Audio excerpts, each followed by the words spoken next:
கடந்த காலத்துல திருவள்ளுவர் எல்லாத்தையுமே சொல்லிட்டாரு. வாழ்க்கையில உள்ள எல்லாத்தையுமே 1335 குறள்ல எல்லாத்தையும் சொல்லிட்டாரு.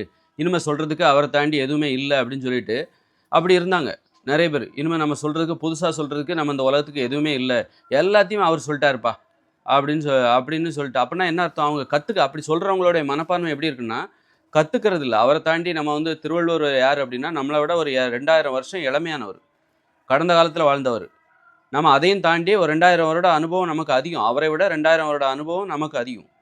அவரை விட 2000 வருடம் மூத்தவர்கள் நாமெல்லாம். முன்னுக்கு செல்கிறவர்கள். அப்படி இருக்கும்போது, நம்ம அப்ப நமக்கு நாம சொல்றத எல்லாத்தையும் அவர் எப்படி சொல்லியிருக்க முடியும்? இன்னைக்கு அடைந்த மாற்றம் இப்படி ஒரு வாழ்க்கை இதெல்லாம் வரும்னு அவருக்கு தெரியுமா? இதெல்லாம் அவருக்கே தெரியாது. திருவள்ளுவருக்கே இப்படியெல்லாம் நம்ம வாழ்வோம். இப்படியெல்லாம் வானத்தில விமானம் போவோம். விண்வெளிக்கு மனிதர்கள் போவாங்க. கப்பல்ல போவாங்க. இப்படியெல்லாம் தெரிஞ்சிருக்காது. இப்படி ஒரு வாழ்க்கை வருமா? அப்படி இருக்கும்போது, அவர் எல்லாத்தையுமே எப்படி அவரால சொல்ல முடியும்? இன்னைக்கு மனிதர்கள் சந்திக்கிற திருவள்ளுவர் எல்லாத்தையுமே சொல்லிட்டாரு அப்படின்னு நம்புறதே பார்த்தீங்கன்னா, ஒரு சோம்பேறித்தனம். கத்துக்கிறதுக்கு கற்றுக்கொள்ள முடியாத ஒரு நிலைமையில அன்னைக்கு இருந்திருக்காங்க. புதிதாக இன்னும் கற்றுக்கொள்ள வேண்டியது நிறைய இருக்கிறது. தெரிந்து கொள்ள வேண்டியது நிறைய இருக்குது.